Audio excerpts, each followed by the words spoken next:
Dear students, welcome all of you once again to English language teaching classes. In this series of videos, you're watching and listening to various parts of the paper English language teaching, which is a compulsory paper for BA English and Communicative English, University of Kerala. This video is going to be part 7 on module number 2 titled Theories of Second Language Acquisition. പ്രിയപ്പെട്ട വിദ്യാർത്ഥികളെ,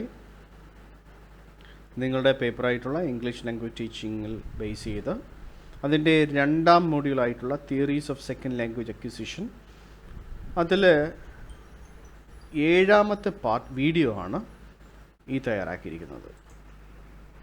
അതുപോലെ തന്നെ ഈ part 7 video കാണുന്നതിന് മുമ്പ് തന്നെ ഇതിന് മുമ്പുള്ള part 6, part 5, part 4, part 3, part 2, part 1 videos കാണുക. അതിനുശേഷം ഈ വീഡിയോയിലേക്ക് കടന്നു വരിക.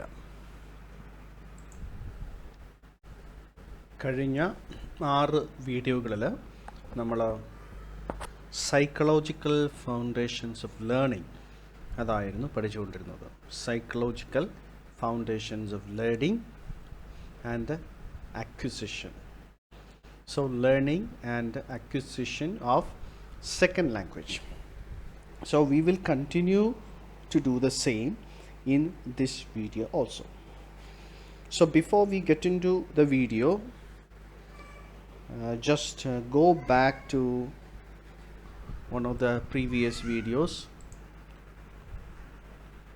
നമ്മൾ കണ്ടതാണ് behavioralistic approach to learning and teaching of second language. So behavioralistic psychological approach argued that language learning is a part of behavior or behavior modification. Behavioralistic psychologic approach അനുസരിച്ച് language learning ഒരു ബിഹേവിയർ മോഡിഫിക്കേഷനാണ്, ഒരു habit ഫോർമേഷനാണെന്നൊക്കെ നമ്മൾ ഇതിനകം മനസ്സിലാക്കി. So this video is a continuation of that what we studied about the behavioralistic approach. So you need to know what is behavioralistic approach in teaching of second language. So in behavioralism we need to understand certain theories of the proponents of behavioralistic approaches. And of those theories, the first and the foremost is Pavlovian classical conditioning. Pavlovian classical conditioning. The theory of Pavlovian classical conditioning. So the name of the theory is classical conditioning, and this theory was proposed by Ivan Pavlov. Ivan Pavlov is the person who proposed this theory. This theory means classical conditioning. So he was a psychologist and he conducted some experiments to prove his theories. പ്രസിദ്ധ മനഃശാസ്ത്രജ്ഞനായിരുന്ന Ivan പൗലോവ് താൻ നടത്തിയ പരീക്ഷണങ്ങളിൽ കൂടെയാണ് ഈ ഒരു theory propose ചെയ്തിരിക്കുന്നത്. So when you understand or to understand the theory of classical conditioning, you should know certain terms that are going to be discussed now. The first term is neutral stimulus. Neutral stimulus. Second is unconditioned stimulus. In short form, it's US. Then unconditioned response, UR. Then conditioned stimulus, CS. Then conditioned response. And to understand Pavlovian classical conditioning, you should understand two important terms. First of all, stimulus, and the second term is response. Stimulus and response. അപ്പോൾ നമുക്ക് തന്നെ വളരെ സാധാരണയായിട്ട് അറിയാൻ മനസ്സിലാക്കാൻ പറ്റുന്ന ഒരു ആശയമാണ് stimulus response. Whenever there is a stimulus there will be a response. എപ്പോഴൊക്കെ സ്റ്റിമുലസ് ഉണ്ടാകുമോ അവിടെ ഒരു റെസ്പോൺസ് ഉണ്ടാകും. ഉദാഹരണത്തിന് പൗലോവ് പറഞ്ഞത് ഭക്ഷണം. ഇപ്പോൾ വിശന്നിരിക്കുന്ന നായുടെ മുമ്പിൽ അതിനിഷ്ടമുള്ള ഭക്ഷണം കൊണ്ടു ചെല്ലുമ്പോൾ ഈ ഭക്ഷണം കാണുന്ന നായുടെ വായിൽ നിന്നും ഉമിനീർ പുറത്തേക്ക് വരുന്നു. So you can see that picture on the screen. The food is the stimulus, and salivation is the response. Dog salivates, so it's a response. So it's a stimulus response theory. So പ്രധാനമായിട്ട് രണ്ട് ടേമുകളാണ് stimulus and response. ഈ രണ്ട് ടേമുകളിൽ നിന്നാണ് ഈ നേരത്തെ പറഞ്ഞ അല്ലെങ്കിൽ നിങ്ങൾ സ്ക്രീനിൽ കാണുന്ന neutral stimulus, unconditioned stimulus, unconditioned response, condition stimulus ഒക്കെ ഉണ്ടായിരിക്കുന്നത്. സോ ഈ രണ്ട് ടേമുകൾ നിങ്ങൾ മനസ്സിലാക്കുക. പൗലോവ് ഇവിടെ ഉപയോഗിച്ചിരിക്കുന്നത് തൻ്റെ എക്സ്പെരിമെൻറ്റിൽ ഉപയോഗിച്ച മൃഗം ഒരു നായാണ്. നായുടെ മുമ്പിൽ അതിനിഷ്ടപ്പെട്ട ഭക്ഷണം സ്റ്റിമുലസും നായ സലൈവേറ്റ് ചെയ്യുന്നു, അത് റെസ്പോൺസുമാണ്. സോ നായ ഈ ഭക്ഷണം കാണുമ്പോൾ സലൈവേറ്റ് ചെയ്യുന്നു. ഇതുപോലുള്ള സ്റ്റിമുലസ് റെസ്പോൺസുകൾ നമ്മുടെ ചുറ്റുപാടും നമുക്ക് കാണാൻ പറ്റും. ഇപ്പോൾ അധ്യാപനത്തിന് നമുക്ക് കാണാൻ പറ്റും. ഉദാഹരണത്തിന് അധ്യാപകൻ കുട്ടിക്കൊരു സമ്മാനം കൊടുക്കുന്നു. ശരിയായ ഉത്തരം ചെയ്യാൻ പോകുന്ന കുട്ടിക്കൊരു സമ്മാനം കൊടുക്കുമെന്ന് പറയുന്നു.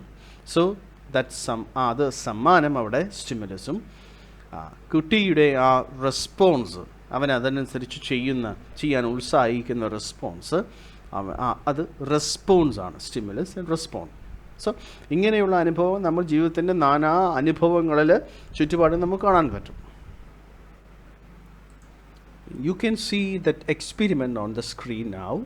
This is the way that Pavlov conducted his experiment. So the dog is there, then in front of him food is there.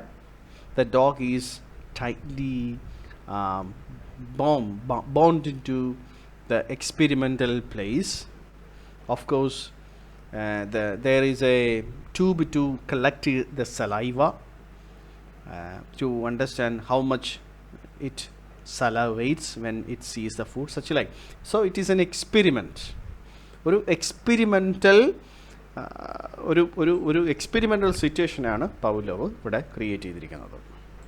ഈ ഒരു എക്സ്പെരിമെൻ്റ് നടത്തുന്നതിൻ്റെ ഉദ്ദേശം നായയുടെ മുമ്പിലേക്ക് സ്റ്റിമുലസായ ഫുഡ് കൊടുക്കുമ്പോൾ, അതിനിഷ്ടപ്പെട്ട ആഹാരം കൊടുക്കുമ്പോൾ അത് സലൈവേറ്റ് ചെയ്യുന്നു. ആ സലൈവേഷൻ അതിൻ്റെ നായയുടെ ഫുഡിനോടുള്ള റെസ്പോൺസാണ്, സ്റ്റിമുലസിനോടുള്ള റെസ്പോൺസാണ്. അതൊക്കെ കറക്റ്റായിട്ട് മെഷർ ചെയ്യാൻ വേണ്ടി കറക്റ്റ് ഒരു എൻവയൺമെൻറ്റ് അവിടെ ക്രിയേറ്റ് ചെയ്തിരിക്കുകയാണ്. In Pavlov's experiment is experiment of classical conditioning. Don't forget it. In Pavlov's experiments, there are 4 stages. പൗലോവിൻ്റെ എക്സ്പെരിമെൻറ്റിൽ 3 ഘട്ടങ്ങളായിട്ടാണ് നടക്കുന്നത്. So we will now go to the first stage. What's happening? On the screen you can see the picture. See, the food is placed near to the dog, but he is not able to eat. It is little bit far from the place where the dog is standing. Of course, it's very delicious.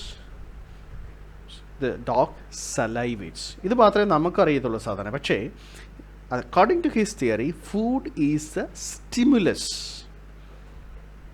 And salivation, you can see the dog salivates.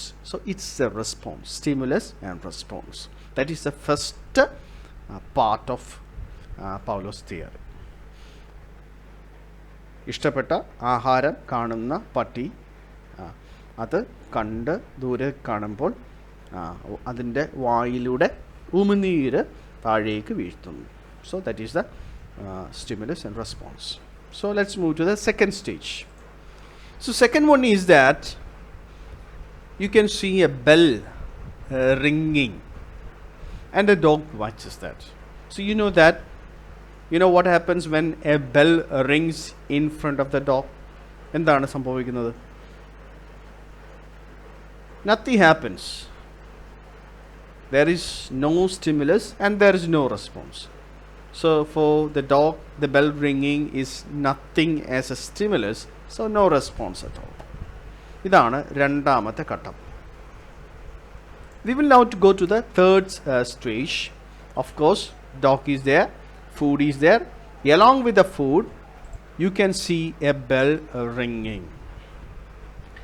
ഇവിടെ നേരത്തെ first സ്റ്റേജിനെ പോലെയാണ്, പക്ഷേ ഒരു പ്രത്യേകതയുണ്ട്.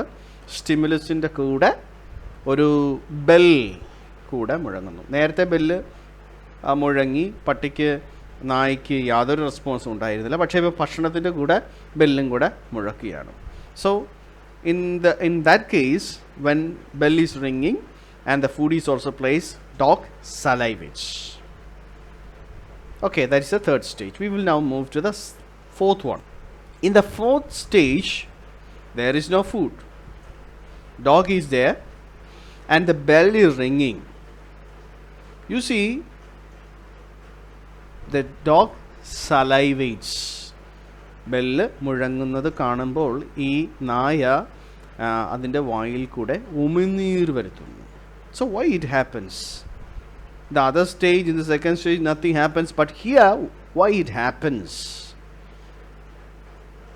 That is what is classical conditioning. So we will describe it in detail. So what's happening in the first stage? The food is the stimulus, response is salivation. In the second stage, bell rings, it's a neutral stimulus. Neutral stimulus means bell has nothing to do with the dog salivation. No salivation.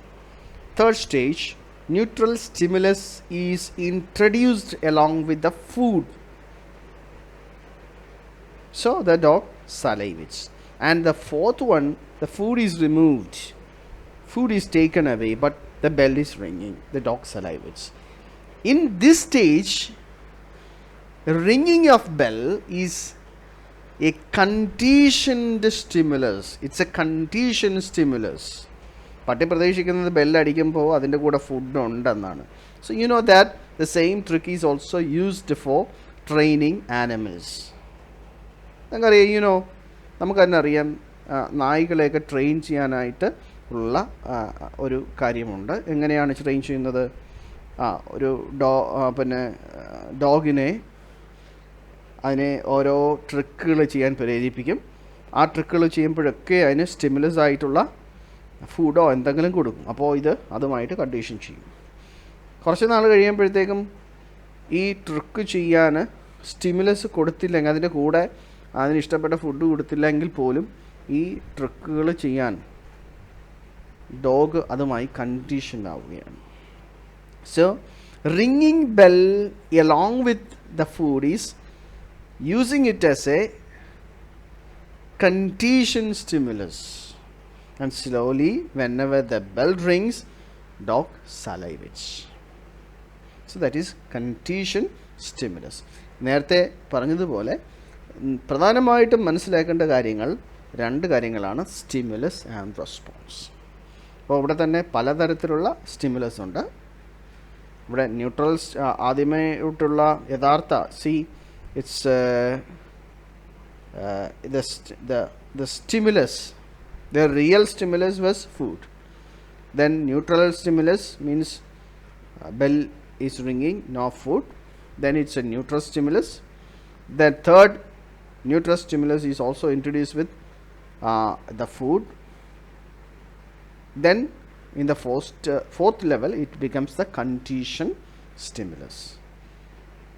So ഇങ്ങനെ learning condition ചെയ്യാമെന്നാണ് Pavlov പറയുന്നത്. So at first there is an unconditioned stimulus. Unconditioned stimulus, that is sight, taste of food. It provokes an unconditioned response from the dog, that is salivation. Unconditioned stimulus, US. For unconditioned stimulus there is an unconditioned response from the dog. Then a neutral stimulus is introduced, that is ringing of bell or buzzer, such like, so along with the food. And then in the fourth stage the sound of the bell or ringing of bell becomes a conditioned stimulus, and to that conditioned stimulus there is a conditioned response. നോക്കുക, നാലാമത്തെ സ്റ്റേജിലാണ് conditioned stimulus ആയിട്ടുള്ള റിങ്ങിങ് of ബെല്ലിന് തിരിച്ച് condition response ആയിട്ടുള്ള salivation ഉണ്ടാകുന്നത്. First സ്റ്റേജിലുണ്ടാകുന്ന salivation it's not condition response, it's unconditioned response. So you should understand it happens, the conditioned response happens only in the fourth stage.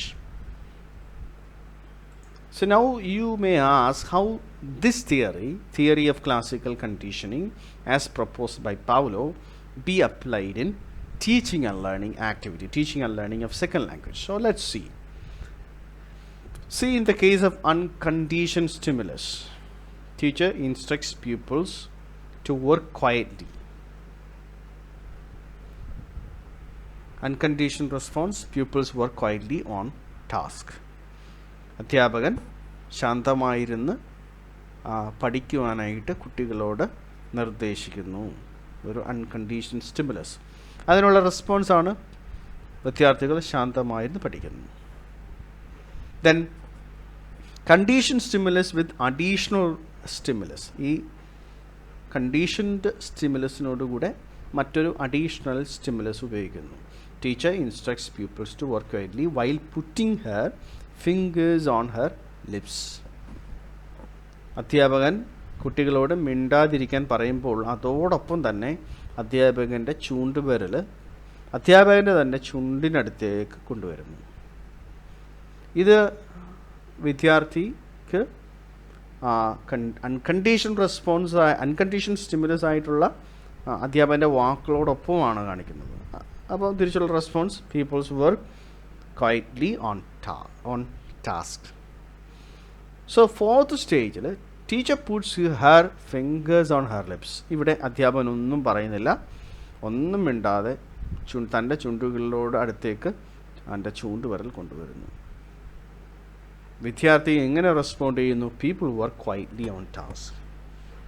കുട്ടികൾ ശാന്തമായിരുന്ന് വർക്ക് ചെയ്യുന്നു.